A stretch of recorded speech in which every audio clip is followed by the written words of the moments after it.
कई केसेस में हमने ये भी देखा है कि पहले के टाइम पे खासकर फिजिकल सेटिस्फेक्शन को इतना इम्पोर्टेंस नहीं दिया जाता था, बट आज की टाइम पे people have at least started accepting that. So उस तरीके के केसेस भी आपके पास आते हैं जहाँ पर marriages are falling apart because of physical issues? Sir physical relationship की अगर मैं बात करूं, मैरिजेस को तो हम एक बार साइड रखते हैं.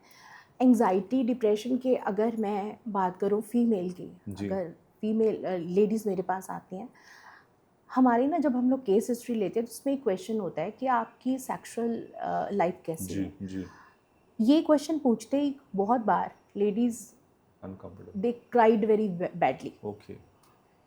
बहुत बार ऐसा तो वो मतलब दहाड़े मार के रोती हैं कि मैम ये टॉपिक, इस टॉपिक पे तो हम किसी से बात ही नहीं कर पा रहे, हम अपने पेरेंट्स से बात नहीं कर पाते, फ्रेंड्स को बता नहीं पा रहे, मैं हस्बैंड से बिल्कुल भी सेटिस्फाइड नहीं हूँ, वो इस टॉपिक पे बात ही नहीं करना चाहते. और बहुत बार रीज़न क्या होता है, रीज़न बहुत छोटा सा होता है. क्योंकि जैसे एक फ़ीमेल को ज़रूरत पड़ती है किसी गायनिकोलॉजिस्ट की, ऐसे ही मेंस को भी ज़रूरत पड़ सकती है किसी यूरोलॉजिस्ट की अपनी सेक्सुअल हेल्थ के लिए.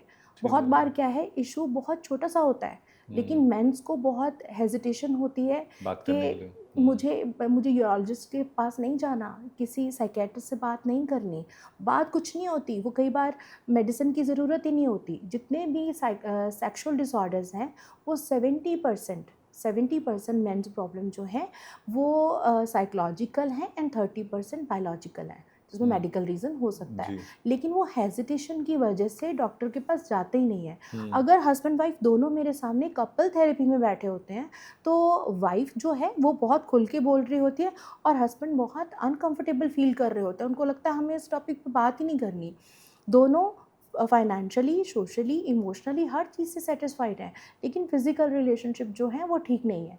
तो ऐसी कंडीशन में वाइफ जो है उसको लगता है कि हस्बैंड से प्यार तो बहुत है बट मैं क्या करूं. एक पार्टनर की नीड है, दूसरे को हेजिटेशन हो रही है, वो बात ही नहीं करना चाह रहा. तो ऐसी कंडीशन में मेरा मेंस को ये कहना है कि आप छुपाइए नहीं, आप डॉक्टर से बात करिए.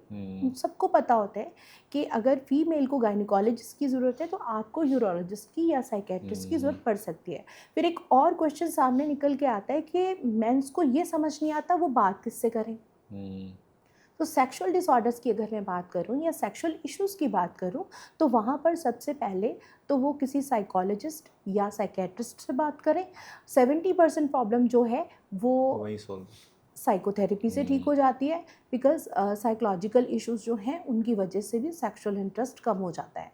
तो बहुत बार ये डिसऑर्डर्स होते हैं, कोई मेडिकल इशू नहीं होता.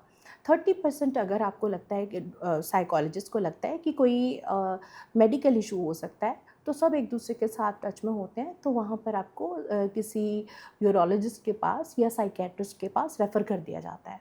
तो आपको 15 डेज़, 1 मंथ, 2 मंथ मेडिसिन के बाद अगर आप ठीक हो रहे हो तो मैरिड लाइफ क्यों डिस्टर्ब कर रहे हो. Maybe, and this is also the reason behind infidelity cases also. जी बिल्कुल, ऐसा हो सकता है, ऐसा हो सकता है.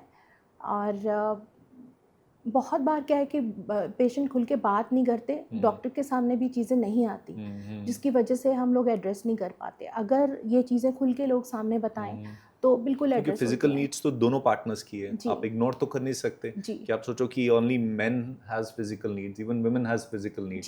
जी तो उस चीज़ को एड्रेस करने का राइट टाइम पे साइकोलॉजिस्ट या साइकेट्रिस्ट के पास जाना बहुत ज़रूरी है. बिल्कुल ज़रूरी है. और ऐसा मेंस भी सफ़र करते हैं. बहुत बार क्या है कि फीमेल पार्टनर का इंटरेस्ट नहीं होता, फीमेल सेक्सुअल डिसऑर्डर्स भी होते हैं जिसके लिए खुलकर कभी किसी ने बात नहीं करी.